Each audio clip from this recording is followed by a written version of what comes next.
मैंने उसे पहली बार एक वीरान गली में देखा। 16 साल की कमजोर सी लड़की जो सादा कपड़ों में लिपटी कचरे के ढेर में कुछ तलाश कर रही थी। मगर ये महज एक भूखी बच्ची की कहानी नहीं थी। ये किसी ऐसे राज का दरवाजा था जिसे खोलना मेरे लिए तबाही साबित हो सकता था। मुझे उस पर तरस आ गया। मैंने अपनी गरीबी की परवाह किए बिना उसे अपने साथ ले जाने का फैसला किया। वो चुपचाप मेरे साथ हो ली। मगर जैसे जैसे दिन गुजरते गए, मैंने महसूस किया कि ये बच्ची आम नहीं थी। इसके साथ कुछ ऐसा था जो समझ से बाहर था।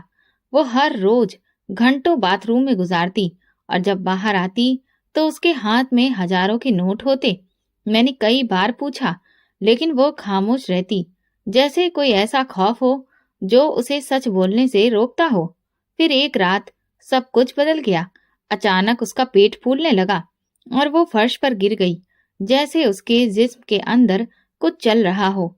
मैं घबराकर उसे अस्पताल ले गई, मगर जैसे ही डॉक्टर ने अल्ट्रासाउंड देखा, उनका रंग उड़ गया। उसकी आंखें हैरत से फैल गईं और अगले ही पल वो पैरों में गिर पड़ा। ये नामुमकिन है, उसने कांपती आवाज में कहा। मेरे पैरों तले से जमीन खिसक गई। ये बच्ची आखिर कौन थी? उसके जिस्म में ऐसा क्या था जो डॉक्टर को पैरों में गिरा देने के लिए काफी था? जिंदगी मेरे लिए हमेशा एक जंग रही है। मैंने कभी खुशहाल दिन देखे ही नहीं और ना ही किसी ने मेरी तकलीफों को समझने की कोशिश की। मैंने तन्हाई में आंखें खोली और तन्हाई में मेरे साथी बन गई थी। गरीबी ने हमेशा मेरी दहलीज पर डेरा डाले रखा और किस्मत ने कभी मुझ पर मेहरबानी करना सही नहीं समझा। मैंने बचपन में माँ बाप खो दिए और उस दिन के बाद मुझे एहसास हुआ कि दुनिया में कोई किसी का नहीं होता। मैं रिश्तेदारों के घरों में दर दर भटकती रही, हर जगह बोझ समझी गई। किसी ने मुझ पर तरस खाकर एक वक्त का खाना दिया, तो किसी ने एहसान जताकर मेरी इज्जत को चोट पहुंचाई।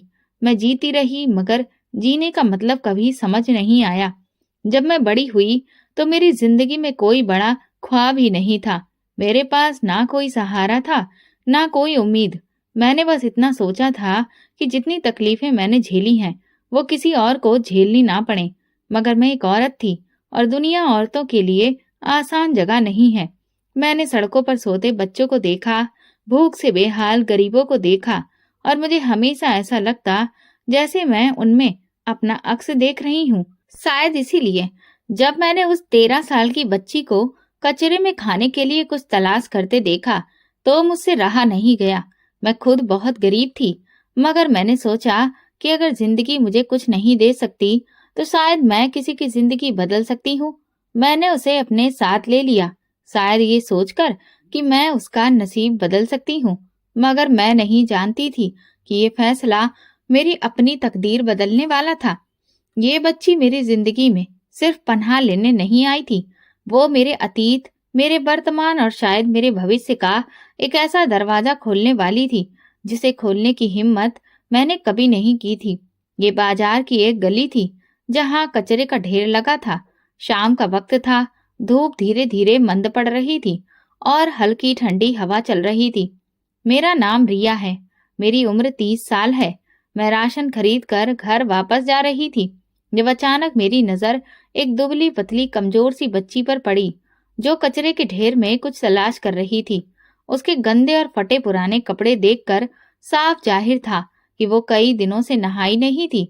उसके बाल उलझे हुए थे और चेहरा धूल मिट्टी से रंगा पड़ा था। मेरा दिल जोर से धड़कने लगा। मैंने सोचा, ये बच्ची इतनी छोटी उम्र में यूं सड़क पर क्यों है? मैंने आसपास देखा, शायद कोई उसका घर वाला हो, मगर वहां कोई भी नहीं था। बेटा, तुम यहाँ क्या कर रही हो? मैंने झुकते हुए पूछा। बच्ची चौंक कर मेरी तरफ देखने लगी। उसकी आंखों में खौफ था, जैसे वो हर इंसान को दरिंदा समझती हो। उसने फौरन अपनी नजरें झुका ली और कचरे के ढेर से एक बासी रोटी निकालकर जल्दी से मुंह में डाल ली। मेरा दिल पिघल गया। बेटा चलो मेरे साथ, मैं तुम्हें खाना दूंगी, मैंने बहुत ही नरमी से कहा। वो एक लम्हे को रुकी, फिर पीछे हट गई, जैसे मैं उसे धोखा दे रही हूँ। नहीं, मुझे भूख नहीं है, वो धीरे से बोली, मगर उसकी कमजोर आवाज और हड्डियों का ढांचा कुछ और ही कह रहा था। डरो मत, मैं तुम्हें कुछ नहीं कहूंगी, तुम्हारा कोई नहीं है? उसने आहिस्ता से सिर हिला दिया। नहीं, मुझे समझ नहीं आया कि क्या करूं। मेरे पास पहले ही ठिकाना रहने का कम था, मगर उस बच्ची को यूं छोड़ देना भी इंसानियत नहीं होती। मैंने एक फैसला कर लिया। चलो मेरे साथ, मैंने कहा। बच्ची कुछ लम्हों के लिए झिझकी, फिर आहिस्ता आहिस्ता मेरे पीछे चल पड़ी। उसे क्या मालूम था कि यह फैसला ना सिर्फ उसकी जिंदगी बल्कि मेरी किस्मत भी बदलने वाला था। मैंने सोचा था कि ये बच्ची मेरे साथ आकर सुकून से सांस लेगी, खाना खाएगी और आराम करेगी, मगर जैसे ही वो मेरे घर में दाखिल हुई, मुझे अजीब सा एहसास हुआ, जैसे कि कुछ ठीक नहीं था। मैंने खाने के लिए थाली लगाई और नरमी से कहा, बेटा आओ खाना खा लो। वो खामोशी से कुर्सी पर बैठ गई, मगर उसकी हरकतें आम बच्चों के जैसी नहीं थी। वो खौफ में थी, जैसे उसे यकीन ही ना हो कि कोई उसे नुकसान नहीं पहुंचाएगा। उसने प्लेट की तरफ देखा, फिर बिना चम्मच के अपने हाथों से खाने लगी। मैंने उसे रोका नहीं, शायद वो कई दिनों से भूखी थी। वो खाते खाते बार बार दरवाजे की तरफ देख रही थी, जैसे किसी भी वक्त भागने के लिए तैयार हो। खाने के बाद मैंने कहा, बेटा नहा लो, तुम थक गई होगी, मैं तुम्हारे लिए कपड़े निकाल देती हूँ। वो मेरी बात सुनकर कुछ लम्हों के लिए खामोश रही, फिर आहिस्ता से बोली, मुझे बाथरूम जाना है। मैंने उसे रास्ता दिखाया और वो अंदर चली गई, मगर जो हुआ उस पर यकीन नहीं किया जा सकता था। पूरे 3 घंटे गुजर गए, लेकिन वो लड़की बाहर ही नहीं आई। मैंने दरवाजे पर दस्तक दी, बेटा सब ठीक है? कोई जवाब नहीं। मेरा दिल जोर जोर से धड़कने लगा। मैंने सोचा, शायद वो डरी है, शायद रो रही है, या फिर शायद कुछ और मसला हो गया है। मैंने दरवाजे को धक्का दिया, लेकिन वो अंदर से लॉक था। फिर अचानक कदमों की आहट सुनाई दी और दरवाजा खुला। वो बाहर निकली, मगर अब वो पहले जैसी नहीं लग रही थी। वो हल्का सा लंगड़ा रही थी। उसके कपड़ों में हल्की सी सिलवट थी और उसके चेहरे पर एक अजीब घबराहट थी, जैसे कि वो कुछ छुपा रही हो। मगर सबसे ज्यादा हैरान करने वाली बात ये थी कि उसके हाथों में नोटों की गड्डी थी। ये पैसे कहाँ से आए? मैंने हैरत से पूछा। वो चौंक गई और फौरन पैसे छुपाने लगी। ये मेरे हैं, वो मध्यम आवाज में बोली। मगर एक भूख से बेहाल सड़कों पर फिरने वाली बच्ची के पास इतनी रकम कहाँ से आई? मुझे एहसास हो गया था कि कुछ गड़बड़ है। बेटा बताओ, ये पैसे कहाँ से आए? मैंने सख्ती से पूछा, मगर उसने नजरें झुका ली, जैसे किसी जुर्म में पकड़ी गई हो। ये मेरे हैं, उसने फिर धीरे से कहा। लेकिन तुम तो अनाथ हो, कचरे से खाना उठा रही थी, फिर इतने पैसे कहाँ से आए? इस बार वो खामोश रही। उसकी आंखों में अजीब खौफ था, जैसे अगर उसने सच बोला तो कुछ बहुत बुरा हो जाएगा। मेरे दिमाग में तरह तरह के ख्याल आने लगे। बेटा मुझसे मत छुपाओ, मैं तुम्हें कुछ नहीं कहूंगी, मैंने नरमी से कहा, मगर वो पीछे हट गई, जैसे मैं उस पर हमला करने वाली हूँ। मैंने नोट लेने के लिए हाथ बढ़ाया, लेकिन उसने झटके से पैसे मुट्ठी में बंद कर लिए। ये मेरे हैं, आप मुझसे मत छीनो, वो तकरीबन चीख पड़ी। उसके चेहरे पर खौफ और गुस्सा दोनों साफ झलक रहे थे। मेरे अंदर शक और ज्यादा गहरा हो गया। एक दिन पहले जो बच्ची कचरे में से खाने के टुकड़े तलाश कर रही थी, वो आज हजारों के नोट पकड़े बैठी थी। आखिर क्यों? मैंने खुद को संभाला और धीरे से पूछा, ठीक है मत बताओ, मगर कम से कम ये तो बताओ कि तुम्हें कोई खतरा तो नहीं, कोई तुम्हें नुकसान पहुंचाने की कोशिश तो नहीं कर रहा? ये सुनते ही उसकी आंखों में एक लम्हे के लिए खौफ की लहर दौड़ गई। फिर वो सिर हिलाकर बोली, नहीं, बस बस मैं थक गई हूँ, सोना चाहती हूँ। मैंने उसे नहीं टोका, मगर मैं जानती थी कि ये पैसे, उसका बाथरूम में 3 घंटे रहना और बाहर आकर लंगड़ाना, ये सब आम नहीं था। ये बच्ची कोई मामूली बच्ची नहीं थी। इसके साथ कुछ ऐसा था जो मेरी समझ से भी बाहर था। अगली सुबह जब मैं उठी तो मेरा दिमाग अब भी कल रात के वाकये में उलझा हुआ था। मैंने सोचा शायद मैं ज्यादा सोच रही हूँ, मगर मेरे दिल में बेचैनी थी। पैसे कहाँ से आए थे? वो बाथरूम में 3 घंटे तक क्या कर रही थी? और सबसे ज्यादा अजीब बात, वो बाहर आकर लंगड़ा क्यों रही थी? मैंने ये सब नजरअंदाज करने की कोशिश की, मगर जब मैंने उसे कमरे में चलते देखा तो मेरा शक और भी ज्यादा गहरा हो गया। मैंने नजरें चुराते हुए कहा, तुम्हारी टांग को क्या हुआ? कल रात तो तुम ठीक थी। वो एक लम्हे को सन्न रह गई, फिर बोली, बस ज्यादा देर बैठने से थोड़ा दर्द हो रहा है। मगर मुझे यकीन नहीं आया। मेरा दिल कह रहा था कि कुछ बहुत बड़ा राज छुपा हुआ है और ये बच्ची उसे मुझसे छुपा रही है। मेरा शक बढ़ता जा रहा था। मैंने उस पर ज्यादा दबाव डालना ठीक नहीं समझा, मगर जैसे जैसे दिन गुजरता गया मुझे महसूस हुआ कि ये सिर्फ एक इत्तेफाक नहीं हो सकता। हर रोज वो बाथरूम में जाकर घंटों बंद रहती और जब बाहर आती उसके हाथ में हमेशा पैसे होते। पहले चंद नोट थे, फिर सैकड़ों और अब हजारों रुपए निकलने लगे थे। ये सब कुछ मुझे उलझा रहा था। ये पैसे कहाँ से आ रहे थे?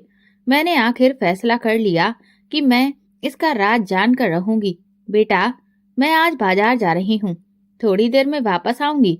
मैंने झूठ बोला, मगर मैं कहीं नहीं जा रही थी।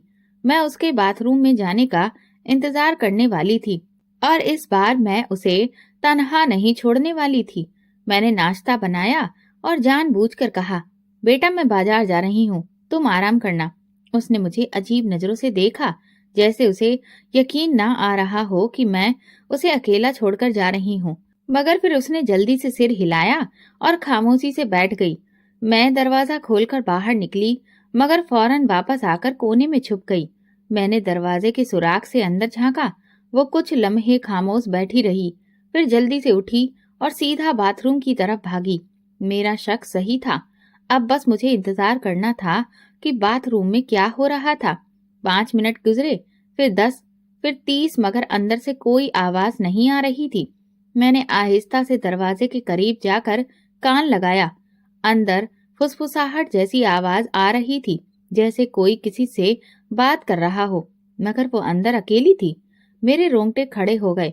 क्या अंदर कोई और था या फिर ये सिर्फ मेरी सोच थी? मैंने हिम्मत करके दरवाजे के नीचे से झांकने की कोशिश की, मगर कुछ नजर नहीं आया।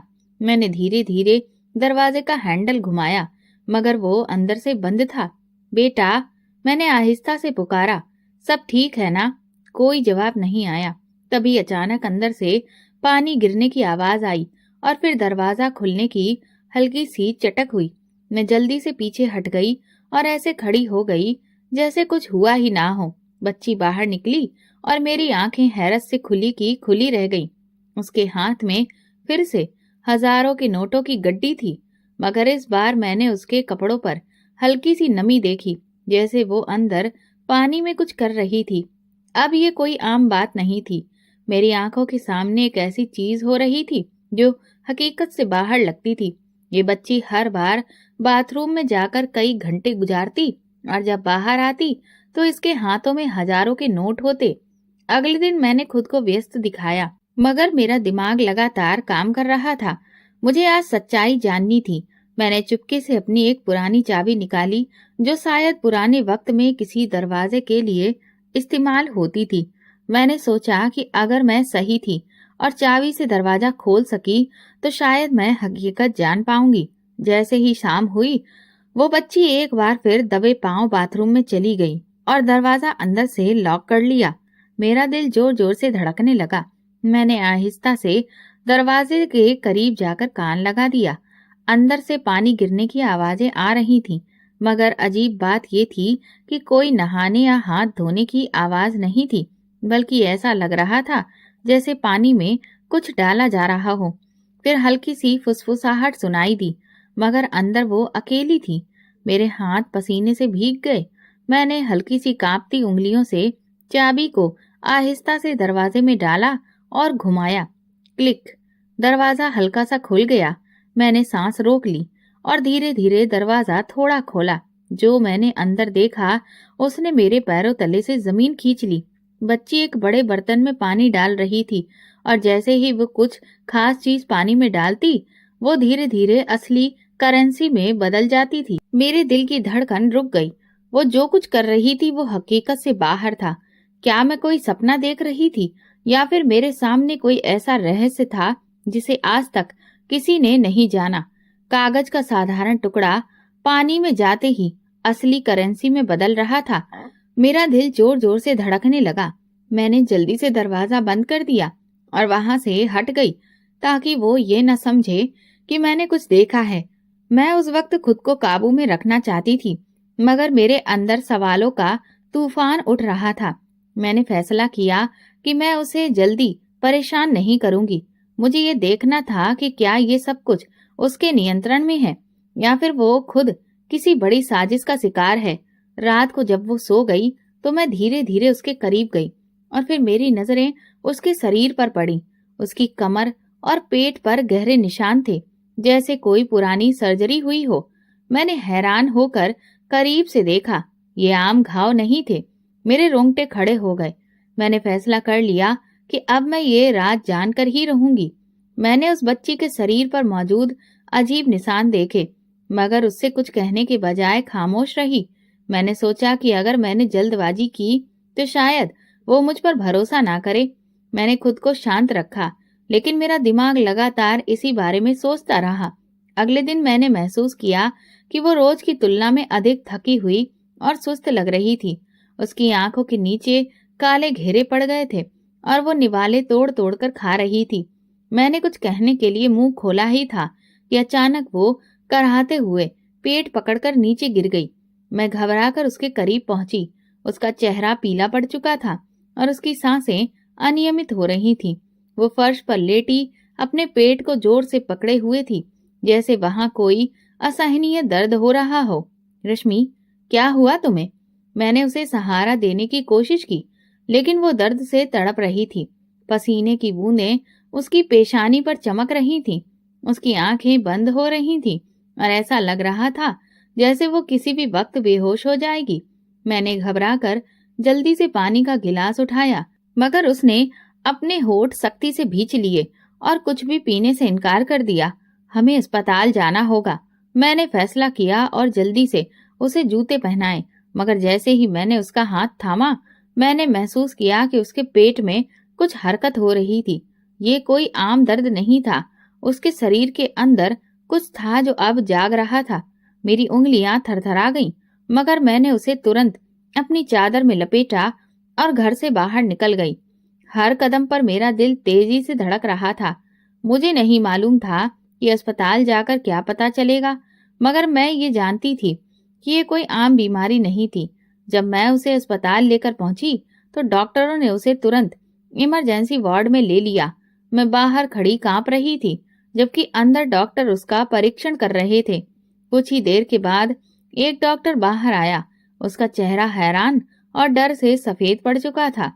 ये नामुमकिन है, वो धीरे से बड़बड़ाया और फिर अचानक पैरों में गिर गया, जैसे उसने कुछ ऐसा देख लिया हो जो इंसानी समझ से बाहर था। मैं बेचैन हो गई। अस्पताल की सफेद रोशनी में डॉक्टर अब भी खामोशी से सिर झुकाए बैठा था। डॉक्टर साहब, मेरी बच्ची को क्या हुआ? मैंने घबराई हुई आवाज में पूछा। डॉक्टर धीरे धीरे उठा। उसकी आंखों में आंसू थे। वो मेरे करीब आया, जैसे कुछ कहना चाहता हो, मगर उसे शब्द नहीं मिल रहे थे। आपको मालूम भी है कि आपके साथ क्या चमत्कार हो चुका है? उसकी आवाज कांप रही थी। क्या मतलब? मैं उलझ गई।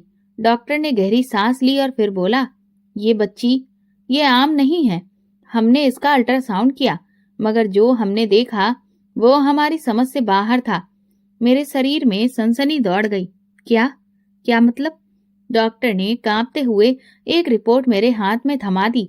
मैंने कांपते हाथों से उसे खोला और जैसे ही मेरी नजर स्क्रीन पर पड़ी, मेरी आंखें हैरत से फटी रह गईं। इसके पेट में एक चिप है। ये क्या? मेरी आवाज गले में अटक गई। ये कोई साधारण चिप नहीं है, डॉक्टर ने धीरे से कहा। ये एक उन्नत नैनो चिप है, जिसे शायद किसी गुप्त वैज्ञानिक प्रयोगशाला में बनाया गया है। डॉक्टर ने चुपचाप चिप को स्कैन किया। जैसे ही मशीन ने उसे पढ़ा, स्क्रीन पर एक नाम उभर आया, रश्मि पाल। मेरा दिल एक पल के लिए रुक गया। डॉक्टर ने गहरी सांस ली और अपनी कांपती उंगलियां रिपोर्ट पर रख दी।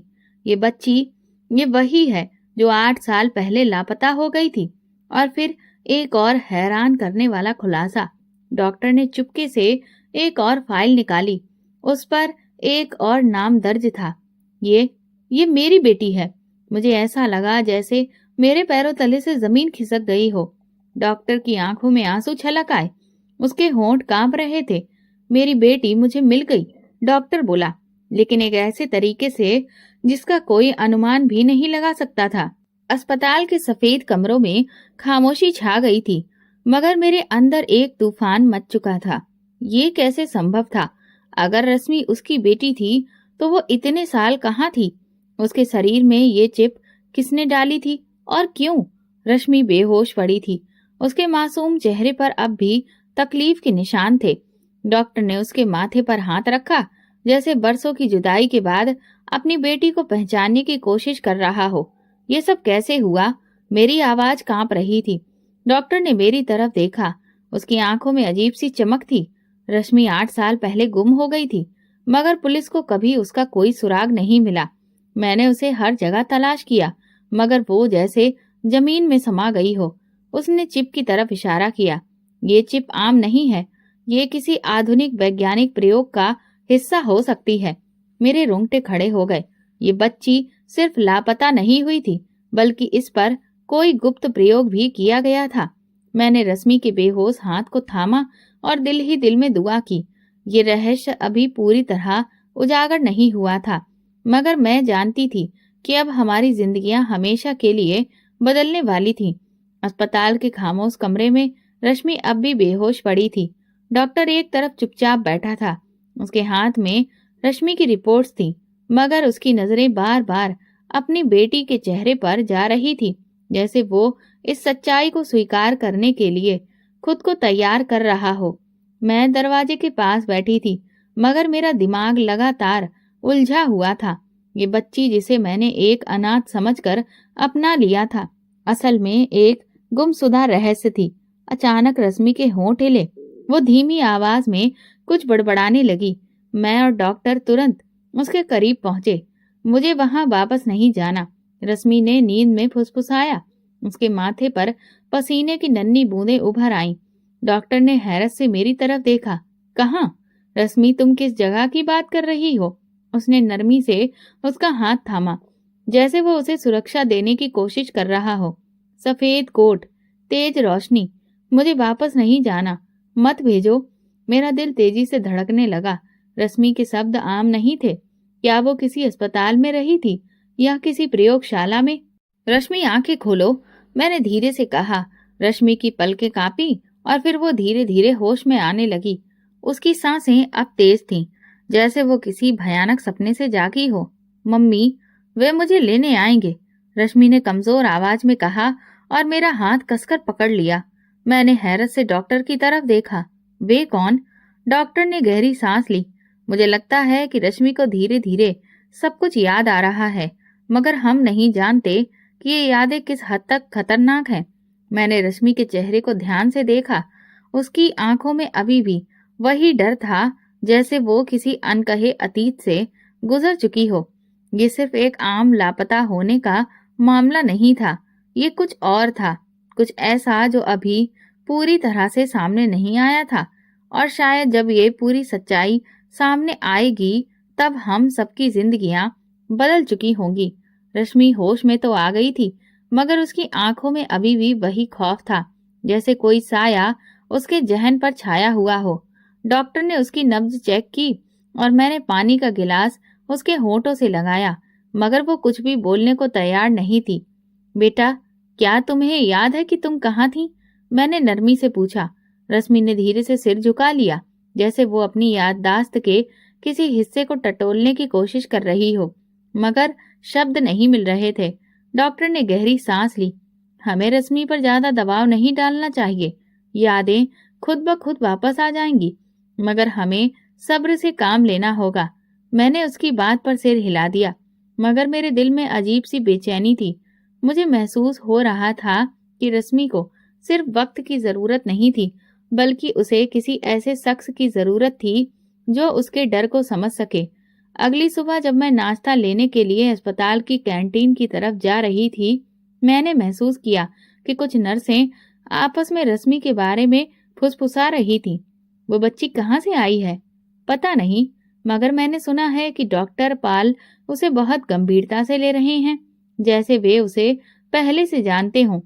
और तुम्हें पता है, एक अजनबी आदमी भी आया था। रश्मि के बारे में पूछ रहा था। ये सुनते ही मेरे कदम वहीं रुक गए। कोई रश्मि के बारे में क्यों पूछ रहा था? मैंने तुरंत इधर उधर देखा, मगर कुछ असामान्य नजर नहीं आया।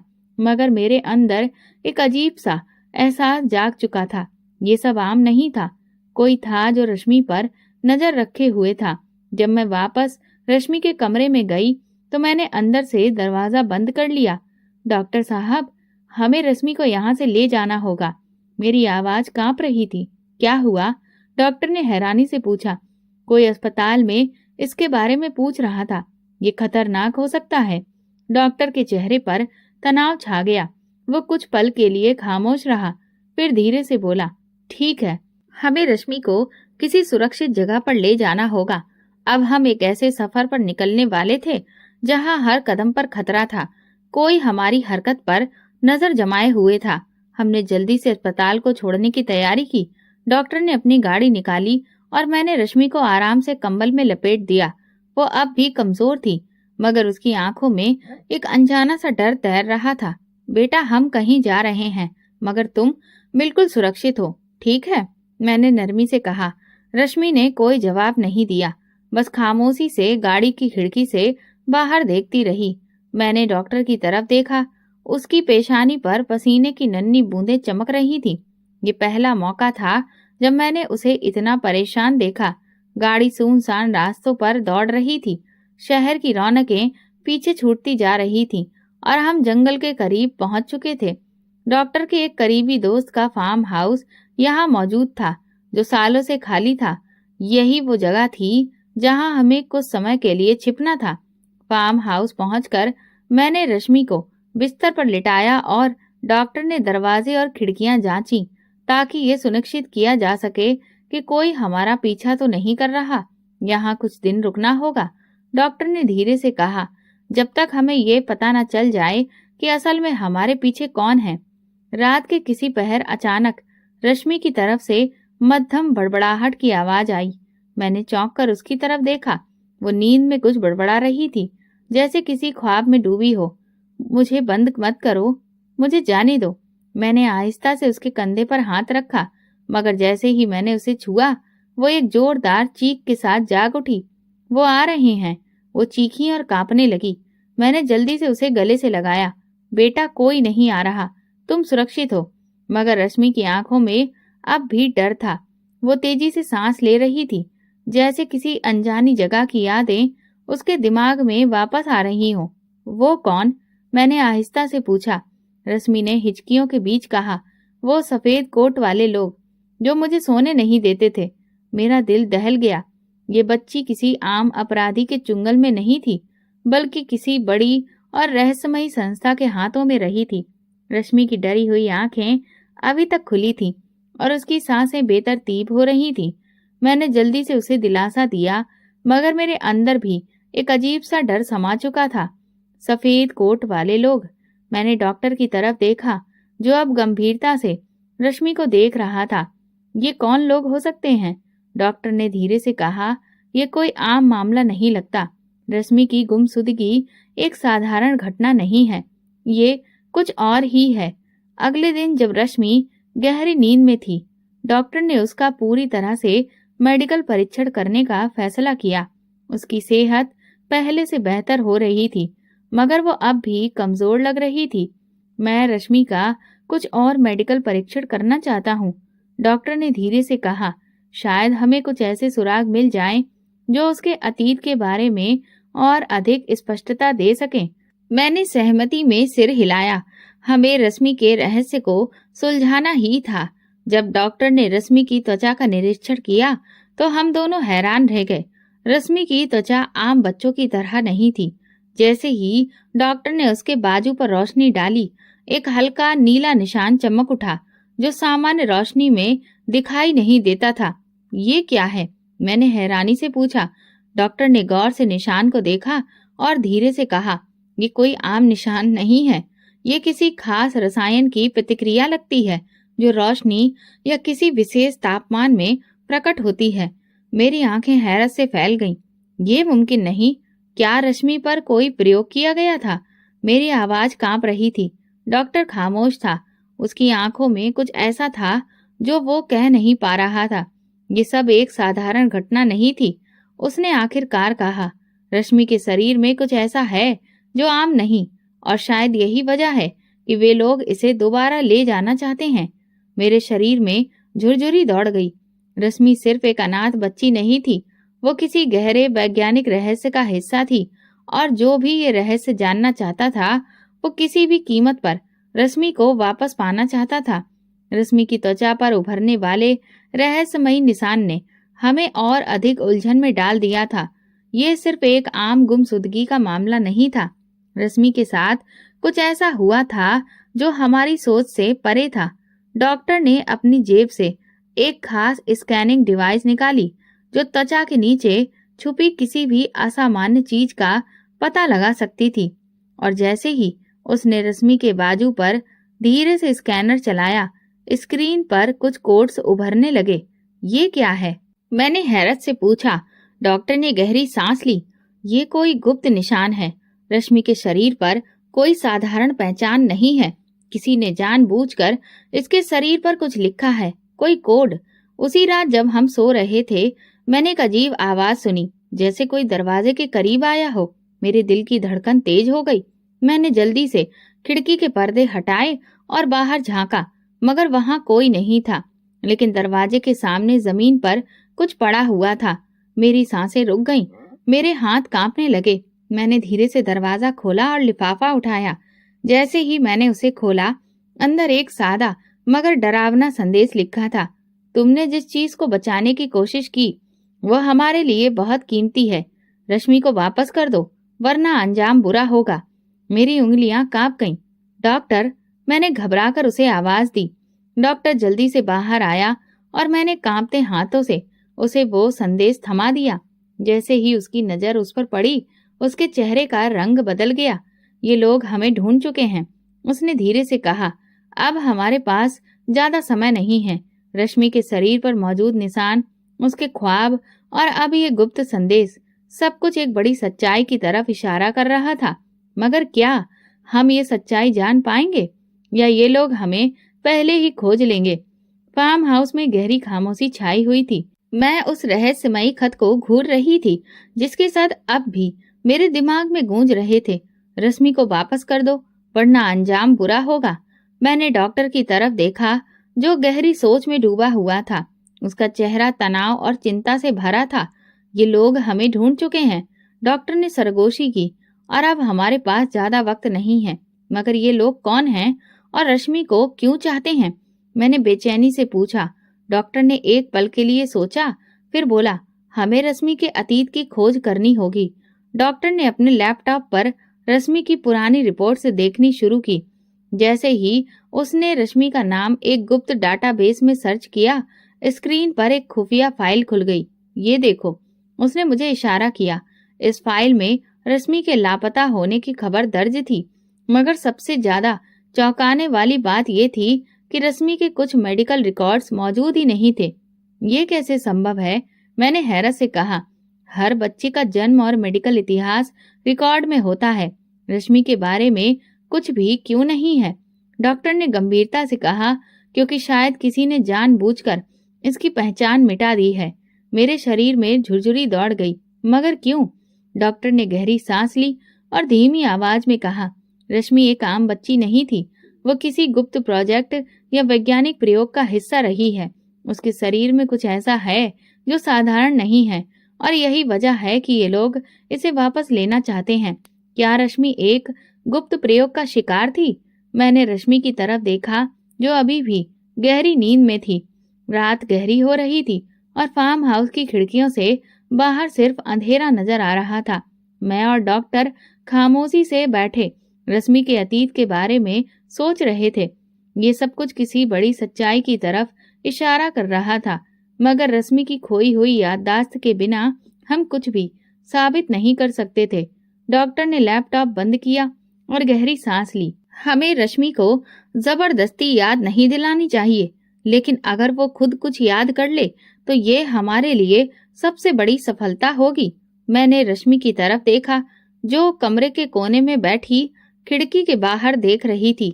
उसकी आंखों में डर और उलझन थी, जैसे वो कुछ याद करने की कोशिश कर रही हो, मगर कोई अनदेखी दीवार उसे रोक रही हो। रश्मि बेटा, तुम कुछ सोच रही हो? मैंने नरमी से पूछा। वो कुछ देर चुप रही, फिर धीरे से बोली, मुझे सपने आ रहे हैं, अजीबोगरीब सपने। मैं और डॉक्टर चौकन्ने हो गए। कैसे सपने बेटा? मैंने उसके पास जाकर पूछा। रश्मि ने अपनी उंगलियां मोड़ते हुए कहा, मैं एक जगह पर हूँ जहाँ बहुत सारी सफेद रोशनी है। वहाँ कुछ लोग हैं जो सफेद कोट पहने हुए हैं। वो मुझे कुछ इंजेक्शन देते हैं और फिर मेरी आंखों के सामने सब कुछ धुंधला हो जाता है। मेरा दिल तेजी से धड़कने लगा। डॉक्टर ने तुरंत पूछा, क्या तुम उन लोगों के चेहरे याद कर सकती हो या वो तुमसे क्या कह रहे थे? रश्मि ने आंखें बंद कर ली, जैसे वो अपनी यादों में कुछ खोज रही हो। फिर अचानक उसने आंखें खोली और घबराकर बोली, वो मेरा नाम लेकर पुकारते थे, मगर मेरा नाम रश्मि नहीं था। क्या? मैं हैरत से बोली। वो मुझे किसी और नाम से बुलाते थे। वो मुझे प्रोजेक्ट जीरो कह रहे थे। मेरे रोंगटे खड़े हो गए। ये लोग रश्मि को इंसान नहीं बल्कि किसी वैज्ञानिक प्रयोग का हिस्सा समझते थे। डॉक्टर ने गंभीरता से कहा, हमारा अंदाजा सही था। रश्मि के साथ कुछ ऐसा हुआ है जो आम नहीं है। मगर अब सवाल ये था, रश्मि का असली अतीत क्या था और प्रोजेक्ट जीरो का मतलब क्या था? रश्मि की बातों ने सब कुछ हिलाकर रख दिया था। प्रोजेक्ट जीरो, ये शब्द आम नहीं थे। ये किसी लापता बच्चे की साधारण कहानी नहीं थी। ये किसी बड़ी साजिश का हिस्सा लग रही थी। डॉक्टर के चेहरे पर गहरी सोच के भाव उभर आए। अगर रश्मि को प्रोजेक्ट जीरो कहा जाता था तो इसका मतलब है ये कोई वैज्ञानिक प्रयोग था। मैंने डॉक्टर की बात पूरी की। कोई गुप्त रिसर्च जिसमें रश्मि को शामिल किया गया था? मैंने चौंक कर पूछा, मगर वो प्रयोग क्या हो सकता है और ये लोग इसके पीछे क्यों हैं? डॉक्टर ने लैपटॉप खोला और कुछ गुप्त डेटाबेस खंगालने लगा। उसके चेहरे पर तनाव था, जैसे वो किसी बड़ी सच्चाई को उजागर करने वाला हो। कुछ मिनटों बाद उसके हाथ एक फाइल पर रुक गए। ये देखो, उसने स्क्रीन मेरी तरफ घुमाई। एक नाम सामने आया, यूनाइटेड बायोटेक रिसर्च सेंटर। ये एक निजी सार्वजनिक प्रयोगशाला थी जो जीनियाई बदलाव और मानव शरीर पर गुप्त प्रयोग करने के आरोपों के घेरे में रही थी। ये वही लोग हो सकते हैं, डॉक्टर ने जोश में कहा। ये संगठन बच्चों पर गुप्त प्रयोग करने के लिए कुख्यात है। सरकार ने इन पर कई बार जांचें की हैं, मगर कोई सबूत नहीं मिला। मेरी सांसें अटक गईं। तो क्या रश्मि भी? डॉक्टर ने सिर हिलाया। हाँ, रश्मि शायद इनके प्रयोग का हिस्सा रही है और चूंकि वो किसी तरह भाग निकली, अब वे उसे दोबारा से काबू में लेना चाहते हैं। अब हमें रश्मि के शरीर में हो रहे बदलाव को और गहराई से समझना था। डॉक्टर ने जल्दी से एक और परीक्षण किया और हैरानी से बोला, रश्मि के डीएनए में कुछ मामूली बदलाव है, जैसे किसी ने इसमें कुछ खास शामिल करने की कोशिश की हो। मैंने हैरानी से पूछा, ये कैसे संभव है? डॉक्टर ने गंभीरता से कहा, ये संगठन शायद जीनियाई स्तर पर प्रयोग कर रहा था। रश्मि एक साधारण बच्ची नहीं है। वो मानव शरीर में बदलाव लाने वाले वैज्ञानिक प्रयोग का हिस्सा हो सकती है। मेरा दिमाग सुन्न हो गया। इसका मतलब है कि रश्मि उन लोगों के लिए एक खजाना है और वे किसी भी कीमत पर उसे दोबारा हासिल करना चाहते हैं। हमने सच्चाई का एक और दरवाजा खोल दिया था, मगर इसके साथ ही खतरा पहले से कहीं ज्यादा बढ़ चुका था। जितना हम खोजते गए, उतना ही सच हमारी पकड़ से बाहर होता गया। रश्मि कोई आम लापता बच्ची नहीं थी, बल्कि वो एक बहुत बड़े वैज्ञानिक शोध का हिस्सा थी। एक ऐसा रहस्य जो अगर दुनिया के सामने आ गया तो बहुत से ताकतवर लोग बेनकाब हो सकते थे। डॉक्टर ने गंभीरता से कहा, हम रश्मि को हमेशा के लिए छुपा नहीं सकते। हमें इस मामले को दुनिया के सामने लाना होगा, वरना ये लोग उसे बार बार पकड़ने की कोशिश करेंगे। मगर कैसे? मैंने पूछा। डॉक्टर ने गहरी सांस ली। हमें मीडिया के पास जाना होगा। अगर ये खबर दुनिया में फैल गई तो ये लोग रश्मि को नुकसान नहीं पहुंचा सकेंगे। ये एक बड़ा फैसला था, मगर हमारे पास कोई और रास्ता नहीं था। रश्मि अचानक बेहोश हो गई। जैसे ही हम फार्म हाउस से निकलने की तैयारी कर रहे थे, रश्मि अचानक लड़खड़ाई और जमीन पर गिर गई। रश्मि, मैंने घबराकर उसे उठाने की कोशिश की, मगर उसकी आंखें बंद हो चुकी थी। उसके शरीर में कोई हरकत नहीं थी। डॉक्टर तुरंत उसकी नब्ज चेक करने लगा। ये क्या हो रहा है? मैंने घबराकर पूछा। डॉक्टर की आंखों में डर था। चिप, रश्मि के शरीर में जो चिप थी, उसने कोई नया सिग्नल भेजा है। मगर क्यों? डॉक्टर ने जल्दी से अपनी स्कैनिंग डिवाइस से रश्मि के शरीर का निरीक्षण किया और जो स्क्रीन पर नजर आया उसने हमें हिलाकर रख दिया। किसी ने चिप को सक्रिय कर दिया है। मतलब? मेरी सांसें रुक गईं। मतलब वे अब जान चुके हैं कि हम कहाँ हैं। डॉक्टर ने सिर हिलाया। हाँ, और हमारे पास अब बहुत कम समय है। अब क्या होगा? रश्मि जमीन पर बेहोश पड़ी थी और दुश्मन हमारे बहुत करीब आ चुके थे। हमने सच्चाई का दरवाजा खोल दिया था, मगर अब हमें ये जंग जीतनी थी, रश्मि की जिंदगी के लिए और उसकी खोई हुई सच्चाई को वापस लाने के लिए। क्या हम समय रहते भाग सकेंगे या रश्मि फिर से उनके हाथ लग जाएगी? फैसला। डॉक्टर ने तुरंत रश्मि की नब्ज चेक की। हमें इसे तुरंत किसी सुरक्षित जगह पर ले जाना होगा। मगर कहाँ? मैंने घबराकर पूछा। डॉक्टर ने गहरी सांस ली। अब ये राज हमेशा के लिए उजागर करना होगा। हमें इसे दुनिया के सामने लाना होगा। मीडिया की ताकत। हम रश्मि को लेकर सीधे एक बड़े मीडिया हाउस पहुंचे, जहां डॉक्टर का एक पुराना दोस्त रिपोर्टर था। जैसे ही हम अंदर पहुंचे, डॉक्टर ने रिपोर्टर को पूरी कहानी सुनाई। रश्मि के साथ किए गए प्रयोग, उसके शरीर में लगी गुप्त चिप और वो गुप्त संगठन जो उसे फिर से पकड़ना चाहता था। एक सनसनीखेज खुलासा। ये खबर धमाके की तरह मीडिया में फैल गई। एक लापता बच्ची के शरीर में गुप्त चिप। क्या ये किसी बड़ी साजिश का हिस्सा है? क्या विज्ञान की आड़ में मासूम बच्चों पर प्रयोग किए जा रहे हैं?